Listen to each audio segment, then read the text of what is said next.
Filmat ġdid tal-Malti li nħeles fi Tripli nhar it-tlieta wara jiem maħtuf juri mumenti oħra mill-ħin li Pierre Baldacchino irrealizza li wara 7 jiem maqful kien se jerġa' jkun liberu. Evidenti n-nifs li ħa Baldacchino meta fehem li ma kienx għadu mdawwar biss b'nies li xtaqu jużawh għal skopijiet tagħhom fosthom biex jiksbu xi flus. He is Dr. Hashim, he is one of my best friends, he's like a brother to me. He was the person, they were talking to him for the ransom, and then at the end they even ended up threatening him, his family, the kids, that they would throw bombs to his family. Il-filmat kien xandar mill-forzi speċjali rada li kienu huma li ħelsu lil Baldacchino. F'dan il-filmat Baldacchino rrakkonta x'ġara fil-mument li ħatfuh. The story started on the 14th of December, which was Monday. I left usually work with 2 colleagues of mine. We're heading home.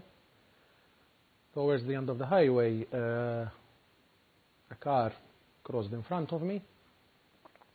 4 blindfolded people, fully weaponized, came out. I tried to reverse and escape. However, when I realized that there was guns and I had people with me, I said, it's better to surrender and see what will happen. Baldacchino spjega kif wara li ħatfuh hawn attewlu għajnieh bdew ifittxu apparat tal-GPS u ħaduh f'post fejn saqu b'veloċità bla kontroll. Kemm damem kien immanettjat u kien biss wara bosta jiem li sar kuntatt ma' persuna li kien jaf. And the prayers were heard.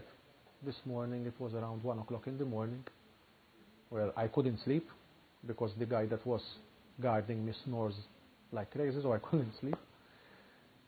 And all of a sudden I heard some noises. I started to pray immediately because I didn't know whether they held prayers or no. And all of a sudden I felt the door going in, and it was like seeing angels.